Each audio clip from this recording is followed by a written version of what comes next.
আসসালামু আলাইকুম রহমতুল্লাহি ওয়াবারাকাতুহু। সম্মানিত দর্শক, আমাদের দেশে রাজনীতির যে কালো জাদু, এই কালো জাদুর তাণ্ডব চলছে। বিষয়টি পরিষ্কার করার জন্য জাদু এবং কালো জাদু সম্পর্কে সংক্ষেপে কোনো কথা বলা দরকার, কিছু কথা বলা দরকার। সেটি হলো, জাদু বিষয়টি আসলে একটা ভেলকিবাজি, হাতের কারসাজি এবং মানুষকে ধোঁকা দেওয়া।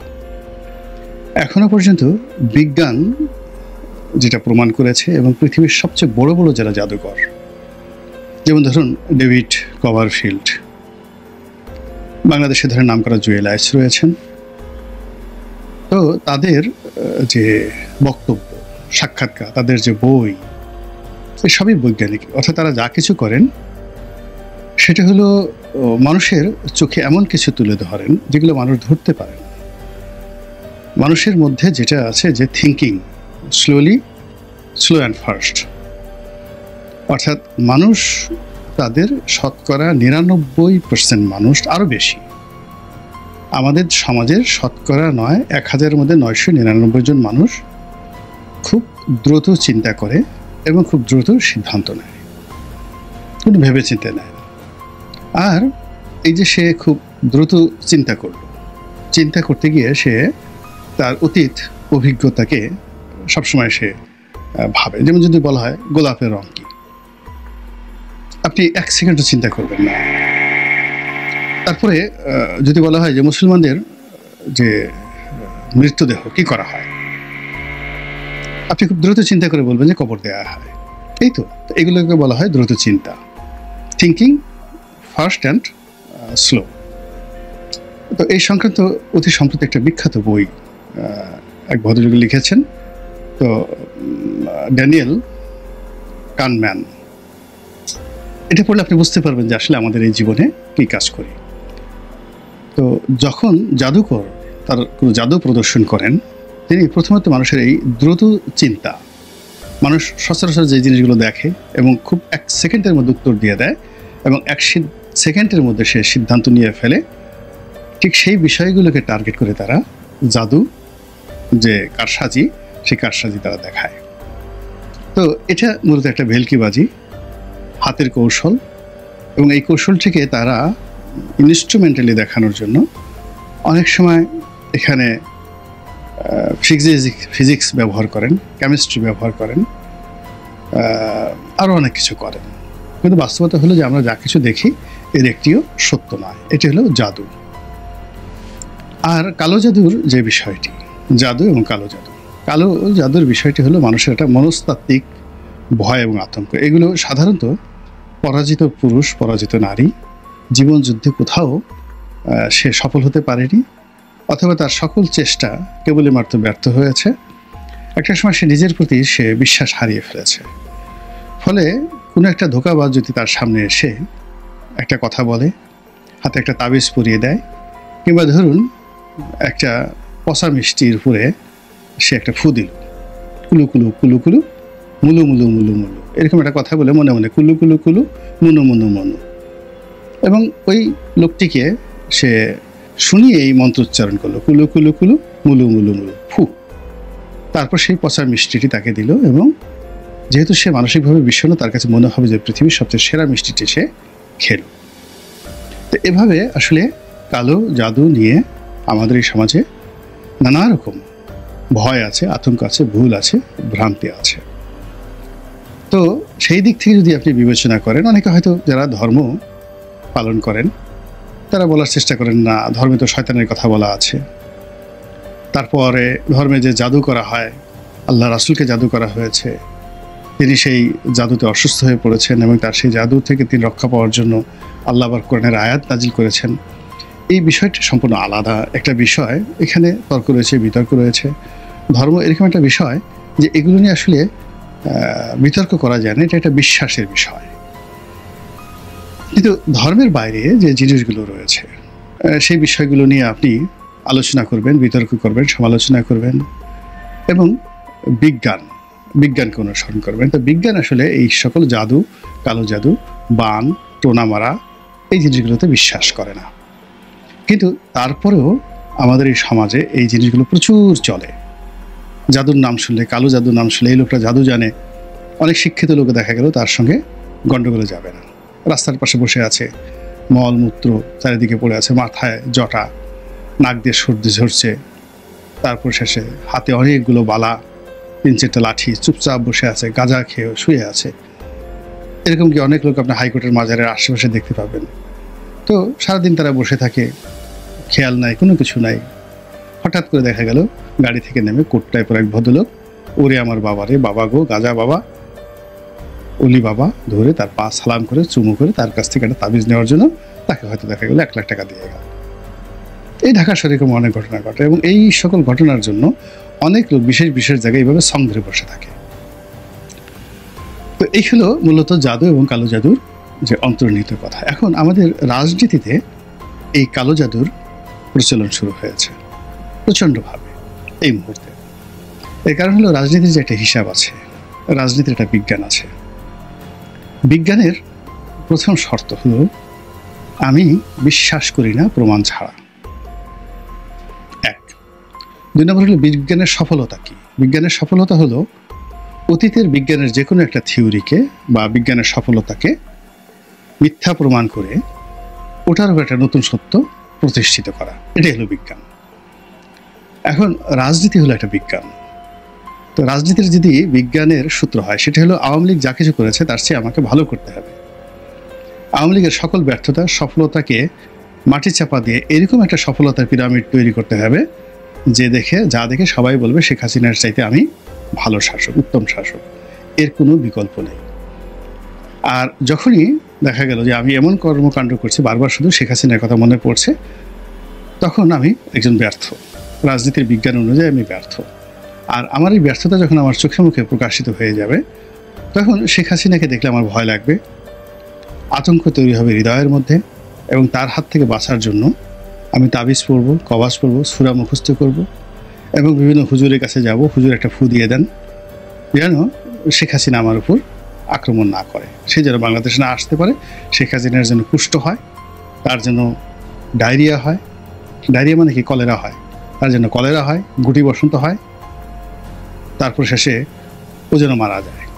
এরকম একটু বান মেরে দেন তো, শেখ হাসিনার বান মেরে দেন। তখন দেখা গেল যে ধরিবাজ কোনো লোক তারা কী করলো, এই এর বলে বাঘের চুল, ওটা ইঁদুরের দুধ, তারপরে শেষে তেলাপোকার পাখা, এসব মিলিয়ে চূর্ণ করলো, একটা ট্যাবলেট বানালো, ট্যাবলেট বানিয়ে তার মধ্যে একটু মধু মিশিয়ে দিল, বলো এটা আপনি খান, এটা আপনি খান, এটা আপনি খেলে আপনার ভিতরে একটা বল হবে, শক্তি হবে। তো সে একটা গুলি তাকে খাইয়ে দিল, তারপরে শেষে তাকে একটা তাবিজ পরিয়ে দিল, এরপরে তাকে অদ্ভুত অদ্ভুত কিছু মন্ত্রসন্ত্র করে বলল যে আপনার উপর কালো জাদুর যে আসর হয়েছিল, সে আসর থেকে আপনি এখন মুক্ত, শেখ হাসিনা আপনাকে কিছুই করতে পারবে না। তো এই হলো, মানে আমি শেখ হাসিনা থেকে একটা উদাহরণ দিলাম। এটা যদি আপনার একটা মেয়েকে পছন্দ হয়, তার প্রেম নিবেদন করতে গিয়ে আপনি বারবার ব্যর্থ হচ্ছেন, তখন ওই মেয়ের প্রেম লাভের জন্য আপনি এরকম কালো জাদুর আশ্রয় যদি নিতে যান, তাহলে আপনার জীবনে এরকম ঘটনা ঘটবে, এটা হলো স্বাভাবিক। এখন আমাদের যে রাজনীতির যে বিজ্ঞান, সেই বিজ্ঞান অনুযায়ী এখন যারা এসছেন তারা কতগুলো কাজ করবেন, কতগুলো তথ্য উপাত্ত দেবেন, কতগুলো সফলতা দেখাবেন, এবং সেই সফলতা অনুযায়ী তারা তাদের নিয়তি নির্ধারণ করবেন। কিন্তু তারা বিজ্ঞান রচনা না করে তারা সাহিত্য রচনা করছেন, গল্প, অদ্ভুত অদ্ভুত সব গল্প সংস্কার করা হবে, তারপর সংবিধান লেখা হবে, সংবিধান তৈরি করা হবে, রাষ্ট্রপতি শাসিত সরকার হবে, ডক্টর ইউনূস বর্তমান সরকার আজীবন থাকবেন, তারপর তিনি 5 বছরের জন্য থাকবেন, তাকে কেউ ছাড়তে চাচ্ছে না, তিনি এই বাংলাদেশকে অচিরেই দুবাই করে ফেলবেন, আমেরিকা করে ফেলবেন, লন্ডন করে ফেলবেন।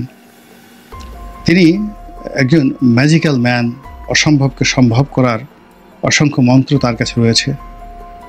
আমেরিকা, ইউরোপের সঙ্গে তার এই সম্পর্ক, এগুলো দিয়ে তিনি বাংলাদেশের প্রতি ইঞ্চি জায়গা একেবারে 24 ক্যারেট গোল্ড স্বর্ণ দিয়ে তিনি মুড়িয়ে দেবেন।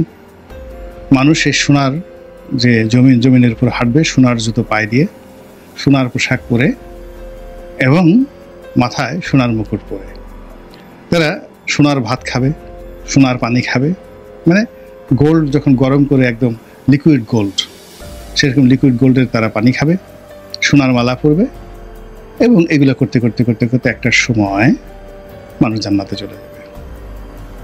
এই যে গল্প, এই গল্প আমি যেভাবে রসায় রসায় বললাম, এটা আপনি দেখবেন যে ওয়াজের ময়দানে কিছু লোক যারা সাধারণত দেখেন ওয়াজ যারা শুনতে আসে, এরা ওই যে আগে যেটা বললাম, অনেকে জানে না, অনেকের এই হুজুরদের গল্প গুজব ঠাট্টা মস্কারা চুটকি মুটকি এগুলো সব ভালো লাগে, অনেকের ওই যে ওরা যে জিকির করে ওই জিকিরের সাথে তাল মিলাতে তাদের খুব ভালো লাগে, অনেকে বউয়ের সাথে সম্পর্ক ভালো না, ছেলে মেয়ে অপকর্ম করে বিভিন্ন রকম ফ্রাস্ট্রেশনের মধ্যে, তো সেখানে এসে একটু তারা জান্নাতের খবর টিকিট এগুলো নিয়ে একটু খোঁজ খবর নেয়।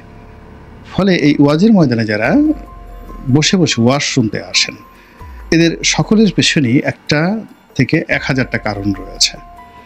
কিন্তু বিজ্ঞান মনস্ক মানুষ, লেখাপড়া জানা মানুষ, কোরআন হাদিস জানা মানুষ, তারপর জীবনে সফল, টাকা পয়সা আছে, তাদের বাড়ির একটা ঘরের মধ্যে এরকম কোনো ওয়াজ হলো তারা কিন্তু ওখানে যান না, দরকার নেই। তাদের কাছে মনে হয় যে পরিশ্রমটাই জীবনের সফলতার চাবিকাঠি, সততাই হলো পরিশ্রমকে সুফল এনে দেয়, পরিশ্রমকে মহিমান্বিত করে। কৌশল, দক্ষতা, অভিজ্ঞতা ছাড়া কোনো ফুফাতে ওয়াজ নসিহতে কাজ হয় না। তো এই ওয়াজ নসিহত থেকে শুরু করে বিভিন্ন জায়গাতে আপনি দেখবেন এক শ্রেণীর লোক তৈরি হয়ে গেছে, ইনক্লুডিং রাজনীতিতে। আগে এটা ওয়াজে ছিল, এখন এটা রাজনীতিতে। যেমন সবাই বলেন তো এটা ঠিক কিনা, হাজার হাজার মানুষ বলে ওঠে ঠিক ঠিক ঠিক। আপনি দেখেন যে এই যে ঠিক ঠিক যে শব্দটি শুরু হয়েছে, এটা কত বছর আগে সত্যজিৎ রায় একটা সিনেমা বানিয়েছেন, সেটা হলো হীরক রাজার দেশে। তো সেগুলো মহামন্ত্রী বলো তো এটা ঠিক কিনা, জি জাহাপনা ঠিক ঠিক ঠিক ঠিক। এইরকম ঠিক ঠিক যে অবস্থা গত এই 7-8 বছর ধরে আমরা এই রোগ আমরা দেখে আসছি। প্রেস ক্লাবের মাঠে একজন চুঙ্গা হাতে বক্তব্য দেয়, আর পিছনে 10-12 জন লোক দাঁড়িয়ে থাকে, জোরে বলে ঠিক ঠিক ঠিক, আর তাদের সাথে সামনে গলা মিলে আরও 20-25 জন লোক ভাড়া করা, তারাও বলে ঠিক ঠিক ঠিক। এই যে রাজনীতির অঙ্গনে এই যে ঠিক ঠিক আসছে, এটার আবার আদি ভাই, এটা হলো ওয়াজের ময়দানে। তো তারা কোরআনের একটা আয়াত বলল, যেমন লিল্লাহি মাফিস সামাওয়াতি ওয়া মা ফিল আরদ, কেউ বুঝলো না, সবাই বলল সুবহানাল্লাহ, হায় হায় হায় হায়, বলেন তো ঠিক বলেছে কিনা, সবাই বলল ঠিক ঠিক ঠিক। এইরকম ঠিক ঠিক ঠিক। তো এই ধরনের যখন সম্প্রদায় হয়ে যায়, যারা শুধু মাথা ঝুলায়, বিতর্ক করে না, ভিন্ন মত তৈরি করে না, আপনার কোনো মতামতকে চ্যালেঞ্জ করে না, আপনার সঙ্গে দ্বিমত করে না, শুধু ঠিক ঠিক বলে, ধরে নেবেন যে সেখানেই প্রতারণা রয়েছে, সেখানে কালো জাদু রয়েছে, সেখানে নির্বুদ্ধিতা রয়েছে, সেখানে অজ্ঞানতা রয়েছে, সেখানে অন্ধকার রয়েছে। তো এই যে ধারাবাহিকতা, এই ধারাবাহিকতা এখন আমাদের এই রাজনীতিতে ভর করেছে। এই রাজনীতিতে আমরা একটা ইলিউশন তৈরি করে ফেলেছি, একটা কল্পনা। আকাশের চাঁদ নিয়ে যেভাবে কবিরা কবিতা লেখে, আমরা এখন সরকারকে নিয়ে কবিতা লিখছি, এবং সরকার যে সকল কর্মকাণ্ড করছে তাদের সে সকল কর্মকাণ্ডকে যাকে বলা হয় কল্যাণকর, সে সকল কর্মকাণ্ডকে নিয়ে কোনো প্রশ্ন করা যাবে না। সে সকল কর্মকাণ্ড যে দেশ এবং জাতির জন্য একটা ম্যাগনা কার্ড, আপনারা তো ম্যাগনা কার্ডের সম্পর্কে জানেন, এইরকম প্রচার করার জন্য শত শত হাজার হাজার ভাড়া করা ঠিক ঠিক পার্টি, যারা রাজপথে এসে ভাড়া করে আনা হয় এদেরকে, তারা ওই দাঁড়িয়ে দাঁড়িয়ে শুধু বলে ঠিক ঠিক ঠিক। এবং এদের মধ্যে মানে এদের মান এতটা নিচু পর্যায়ের, যাদেরকে ভাড়া করে আনা হয়। এরকম এক চাচা, বৃদ্ধ চাচা, বুড়া মানুষ, তাকে ভাড়া করে নিয়ে আসছে। তো ইউটিউবার যারা আছে তারা আবার তাকে জিজ্ঞাসা করছে যে আপনি এখানে কেন আসছেন? বাবা জানি না, তো এখানে এই হচ্ছে, জানি না, কিছু জানি না। তো ও রাগ করে বলছে যে সে বলেন তো, আমরা যে মুসলমান, আপনি তো মুসলমান? হ্যাঁ মুসলমান। মুসলমানদের নবীকে?